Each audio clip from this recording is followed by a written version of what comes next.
morning, students. This is chapter 4 of class 7th. We will give the introduction first. What is given in this chapter? The chapter name is simple equation. What do you mean by simple equation? Equation का meaning क्या होता है? First we know about the expression. जब हमें expression का पता होगा तभी हम equation को समझा सकते हैं. तो कम टू द एक्सप्रेशन, आप एक्सप्रेशन पे आओ. एक्सप्रेशन क्या होता है? देखो, इस टाइप के फॉर्म को हम एक्सप्रेशन बोलते हैं. इसके अंदर कॉम्बिनेशन है किसका? वेरिएबल का, कोफिशिएंट का, and with operational sign. Operational sign क्या है? आपके प्लस एंड माइनस. इसमें इक्वल टू का साइन नहीं है. अगर इक्वल टू का साइन नहीं है तो ये आपका गिवन क्या है? एक्सप्रेशन. फिर आपको टाइप भी बताई गई थी, कितने टाइप का एक्सप्रेशंस होता है. वो आपका डिपेंड करता है. अगर एक टर्म हो, वो इस मतलब क्लास में नहीं है, 7th में नहीं है, 8th में आएगा, then we will tell about the type of expression. But in this class we learn about the equation. First we know that the expression is the combination of variable, coefficient and constant terms with operational sign. तो इसको हम क्या कहते हैं? Expression कहते हैं. Expression में देखो, मैंने एक एग्जांपल लिया है. ये आपका एक्सप्रेशन है 3x + y - 5. यहाँ पे जो वेरिएबल हैं एक्स वाई, आपके एल एम एन कोई भी अल्फ़ाबेट ले लो, वो सारे के सारे क्या हो जाएंगे? आपके वेरिएबल हो जाएंगे. इस गिवन एग्जांपल में आपके जो वेरिएबल हैं वो क्या है? एक्स एंड वाई हैं. कौन से साइन यूज़ किए हैं मैंने? इसमें पॉजिटिव एंड नेगेटिव. मैंने प्लस और माइनस साइन यूज़ किया है, तो मेरे जो ऑपरेशनल साइन हो जाएंगे वो प्लस और माइनस हो जाएंगे. एक्स का कोफिशिएंट 3 है एंड वाई का कोफिशिएंट 1 है. अंडरस्टूड है? अगर यहाँ पे कुछ नहीं रिटर्न है तो 1 होता है, 0 नहीं होता है. सम स्टूडेंट इसको कहते हैं मैम 0, बट बेटा अगर 0 होगा तो ये पूरी की पूरी टर्म 0 हो जाएगी. यहाँ पे 1 है तो आपका जो कोफिशिएंट y का पूछे तो 1 है और x का कोफिशिएंट पूछे तो 3 है. इस टर्म को जिसके पीछे वेरिएबल नहीं होता उसको हम कांस्टेंट टर्म कहते हैं. तो ये कांस्टेंट 5 है विद साइन माइनस, तो आप -5 भी लिख सकते हो, 5 भी. तो दिस इज एक्सप्रेशन. इसको हम एक्सप्रेशन कहते हैं जिसमें इक्वल टू का साइन नहीं होता. इक्वेशन में और एक्सप्रेशन में यही डिफरेंस है. इक्वेशन में इक्वल टू का साइन होता है. तो इक्वेशन जो होती है, इक्वेशन एक्सप्रेसेस इक्वलिटी. उसमें क्या होती है? इक्वलिटी होती है बिटवीन टू अलजेब्रिक एक्सप्रेशन. मैंने यहाँ पे एक एक्सप्रेशन लिया है 3x, दूसरा एक्सप्रेशन लिया है 4y, और इसमें इक्वलिटी का साइन गिवन है. तो ये दोनों के दोनों एक्सप्रेशन इक्वलिटी का साइन आ जाए तो वो क्या बन जाती है? इक्वेशन बन जाती है. अब इसको हम क्या कहेंगे? इक्वेशन कहेंगे. जैसे नॉर्मली अगर मैं यहाँ पे लिखती हूँ 3x + 5, तो ये आपका क्या होगा? एक्सप्रेशन होगा. अगर मैं इसको लिखूं 3x + 5 = 0, आप =0 भी लिखोगे देन भी क्या होगा? ये इक्वेशन बन जाएगी. तो this is the difference between equation and expression. Now in this chapter how to solve the equation. Equation को सॉल्व कैसे करना है ये गिवन है. तो we learn about how to solve the equation.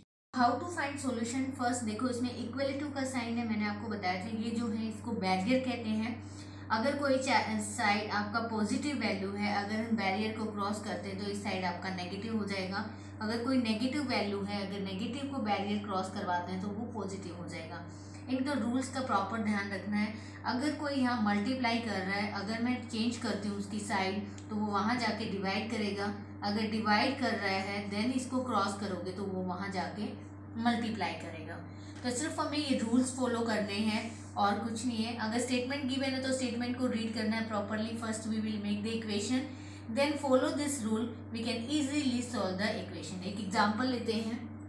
अगर आपको 3x + 2 = 0 गिवन है, आपको किसकी वैल्यू फाइंड करनी है?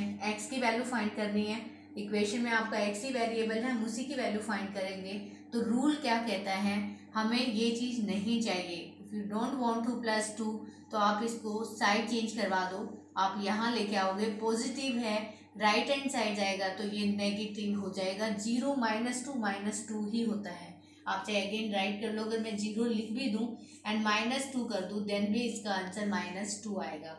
अब देखो, we want the value of x. हमें सिर्फ x की वैल्यू चाहिए. जो 3 है यहाँ क्या कर रहा है? मल्टीप्लाई कर रहा है. अगर मैं बैरियर क्रॉस करवाती हूँ, इक्वलिटी के साइन क्रॉस करवाती हूँ, ये आपकी चॉइस, आप इसको कुछ भी बोलो, तो जो x बच जाएगा और यहाँ 3 मल्टीप्लाई कर रहा है वहाँ जाके क्या करेगा? डिवाइड करेगा। तो you can easily find the value of x by using this rule. आप ये रूल फॉलो कर लो। अगर आपने रूल प्रॉपरली फॉलो करोगे तो इक्वेशन में कभी मिस्टेक्स नहीं होगी। सो इन दिस एक्सरसाइज 4.1, आपका 4.1 एक्सरसाइज में फर्स्ट क्वेश्चन गिवन है, क्वेश्चन नंबर 1। उसमें सिर्फ आपको टेबल गिवन है। Question 1 of exercise 4.1, you know that how to solve the equation, but in this question given that, देखो आपको इक्वेशन गिवन है, देन यहाँ पे वैल्यू मेंशन है और ये कहता है see whether the equation is satisfied और नॉट। सेटिस्फाइड मतलब अगर मैं x की वैल्यू यहाँ पे 3 लेती हूँ, क्या ये इस इक्वेशन को सेटिस्फाई कर रही है या नहीं कर रही है, वी विल चेक हियर। तो देखो अगर आप x की वैल्यू यहाँ पे 3 पुट करते हो तो ये होगा 3 + 3, और 3 + 3 क्या होता है 6। क्या 6 इक्वल टू है 0 के? नहीं। तो यहाँ पे जो आंसर आएगा वो क्या आएगा? नो। सेकेंड गिवन है x इज इक्वल टू 0, तो आपको 0 लिखना है x की जगह। x की वैल्यू आपको 0 गिवन है। 0 + 3 क्या आया आपका आंसर? 3 आया। क्या 3 0 के इक्वल है? नहीं है, तो इसका आंसर भी नो। नेक्स्ट में गिवन है आपको -3, तो x की जगह आपको क्या पुट करना है? -3 पुट करना है, क्योंकि x की वैल्यू गिवन है आपको। और +3, -3 और +3 आपका 0 हो जाएगा, और 0 0 के इक्वल होता है, तो राइट आंसर आपका क्या हो जाएगा? -3। तो there is yes. Next question में गिवन है आपको x - 7 is equal to 1। What is the value is given? 7। तो x की जगह आपको 7 पुट करना है। 7 - 7 0 आता है, और 0 नॉट इक्वल टू 1 होता है, तो इसका आंसर भी नो हो जाएगा। नेक्स्ट में x इज इक्वल टू 8 दे रखा है, तो x की जगह आप 8 पुट करो। 8 - 1 7, सॉरी 7 इज गिवन, तो 7 गिवन है, तो ये वैल्यू क्या आ गई आपकी? 1 आ गई, और 1 is equal to 1, it means ये आपका राइट आंसर है, ये यस हो जाएगा। नेक्स्ट में गिवन है 5x is equal to 25। x की वैल्यू 0 गिवन है। देखो 5x का मतलब है 5 × x, और x की जगह क्या गिवन है? 0, तो 5 × 0 आपका 0 हो जाएगा, और 0 नॉट इक्वल टू 25, तो ये आंसर आपका नो। नेक्स्ट आपको x की वैल्यू 5 गिवन है, तो 5 × 5 इज इक्वल टू 25, और राइट हैंड साइड भी 25 है, तो ये हो जाएगा आपका यस। नेक्स्ट में -5 गिवन है। 5 को -5 के साथ करोगे, देखो पहले साइन की मल्टीप्लिकेशन, प्लस माइनस माइनस, और 5 को 5 के साथ करोगे 25, -25 नॉट इक्वल टू 25, क्योंकि ये पॉजिटिव है और ये नेगेटिव है, तो ये आंसर भी आपका नो। नेक्स्ट में डिवीजन गिवन है, ये डिवीजन का साइन है। m की वैल्यू -6 गिवन है, और -6 को अगर 3 से डिवाइड करोगे तो जो वैल्यू आएगी वो आपकी देखो -2 आएगी। नीचे पॉजिटिव है, ऊपर नेगेटिव है, तो ये नेगेटिव आएगा -2, और यहाँ वैल्यू गिवन है +2। This is not equal to +2, तो इसका आंसर भी नो। नेक्स्ट में m इज इक्वल टू 0 है। देखो 0/3, किसी भी नंबर से अगर हम 0 को डिवाइड करते हैं तो आंसर क्या आएगा? 0 ही आएगा, और 0 नॉट इक्वल टू 2, इसका आंसर भी नो। m/3, m की जो वैल्यू वो 6 दे रखी है, तो 6/3, 6 को 3 से डिवाइड करोगे आंसर 2 आएगा, और 2 इक्वल टू 2, तो ये आपकी राइट वैल्यू होगी, इसका आंसर क्या होगा? यस।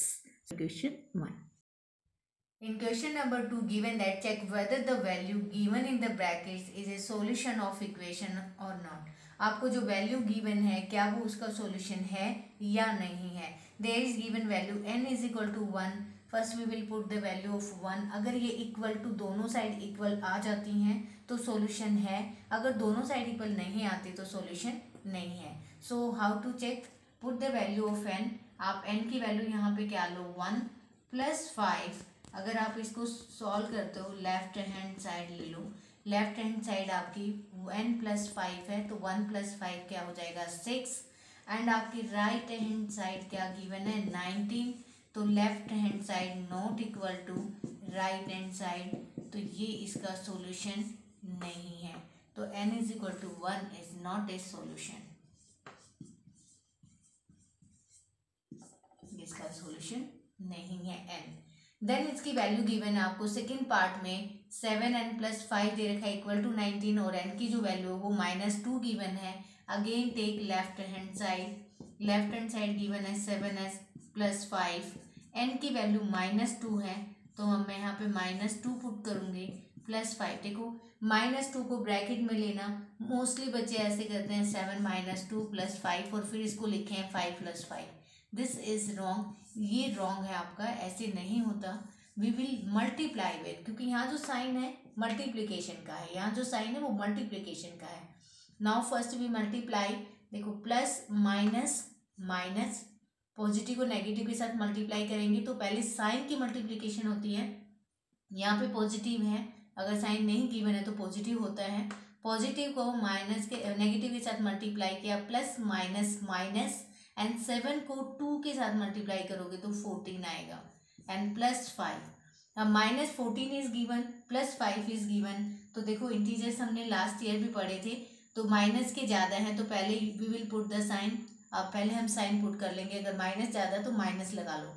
माइनस के 14 है, प्लस के 5 हैं, दोनों डिफरेंट हैं तो क्या होगा, माइनस होगा, और 14 में से जो 5 जाएगा तो आपका जो आंसर आएगा वो आएगा 9।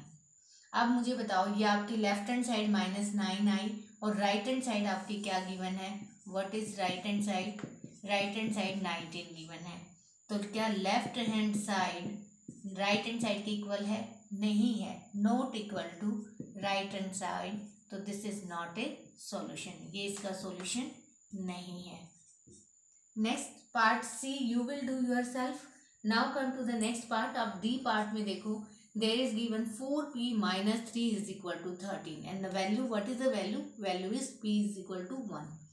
Then again take left hand side, left hand side given है आपको 4p - 3 और p की वैल्यू 1 है तो 4 × 1 -3, तो 4 × 1 4, 4 - 3 आपका 1 आ जाएगा। तो लेफ्ट हैंड साइड की वैल्यू 1 आई है और राइट हैंड साइड आपको क्या दे रखी है, 13 दे रखी है। Again left hand side not equal to right hand side, तो this is not a solution, ये भी इसका सॉल्यूशन नहीं है। तो you will check all the values, मैंने 3 पार्ट लिए, तीनों की वैल्यू नहीं आई, तो you will check remaining part, आप बाकी के पार्ट चेक करो और चेक करो क्या उसका सॉल्यूशन है कि नहीं है।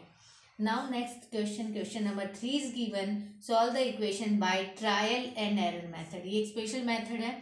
ट्रायल मतलब वैल्यू ट्राई करते जाओ, एरर मेथड मतलब गलती होती जाएगी, and lastly you got the right answer. So first the meaning of this method is that trial and error, trial means try, error means गलतियाँ। हम गलतियों से ही सीखते हैं, जितनी बार गलतियाँ करते हैं उस टाइम हम आगे बढ़ते जाते हैं, गलतियाँ करते जाते हैं। देन एक फाइनल स्टेज होती है कि हमें अपना अचीवमेंट, जो भी हमें गोल मिलता है वो मिल जाता है, तो गलतियों से ही सीखते हैं हम। तो next in this question given that 5p + 2 = 17 given है। देखो आपकी जो वैल्यूज़ हैं, आपकी p की जो वैल्यू होती है 0 हो सकती है, 1 हो सकती है, 2 हो सकती है, 3 अप टू कहाँ तक, 9 तक हो सकती है, कितनी भी हो सकती है। तो we will try these value. सबसे पहले हम ट्राई कर रहे हैं, ट्राई मीन्स p की वैल्यू क्या पुट कर रहे हैं, हमने यहाँ पुट की 0। अब आप चेक करो p अगर मैं यहाँ 0 पुट करती हूँ तो वैल्यू क्या आती है। आपकी जो लेफ्ट हैंड साइड है वो है आपकी 5p + 2 और मैं 5 को 0 के साथ मल्टीप्लाई कर रही हूँ, between the sign 5 and p is multiplication. तो 5 को 0 के साथ मल्टीप्लाई करोगे 0 आएगा, एंड 0 + 2, तो आंसर क्या आया आपका 2, एंड 2 नॉट इक्वल टू 17, तो आपका 2 17 के इक्वल नहीं है, तो आपकी 0 तो रिजेक्ट हो गई। Now we will take next value p = 1। अगर आप p 1 लेते हो तो जो आपका एक्सप्रेशन है वो 5p + 2 = 17 है। देखो left hand side right hand side लिखोगे तो लेंदी हो जाएगा, directly you will put the value here. यहाँ 5 × 1 हो जाएगा, +2 = 17। देखो 5 + 2 = 7 एंड 7 नॉट इक्वल टू 17, तो ये वैल्यू भी नहीं है। Now check for the value p = 2। आपका 5p + 2 = 17। अब जो p की वैल्यू ले रहे हैं हम, नेक्स्ट वैल्यू आपकी 2 है। अगर मैं यहाँ 2 पुट करती हूँ तो 5 × 2 + 2, जो ये 5 2 = 10, 10 + 2 जो वैल्यू आई वो 12 I, and 12 not equal to 17। Next value आपकी p इज इक्वल टू 3। अगर हम यहाँ पे 3 पुट करते हैं तो 5 इंटू 3 प्लस 2, तो 5 3 या 15, 15 plus 2 equal to 17। We got the answer 17 is equal to 17। तो राइट वैल्यू किस पे आई है, p is equal to 3। What is the solution, solution इसका क्या होगा, solution of expression given equation, solution of equation is p is equal to 3। तो हमने ट्राई किया एंड देन फाइनली हमें अपना आंसर मिल गया। This is the method of trial and error method. So you will try this method and solve the remaining part of question number 3. I hope you will do this up to question number 3 of this exercise 4.1. Have a good day.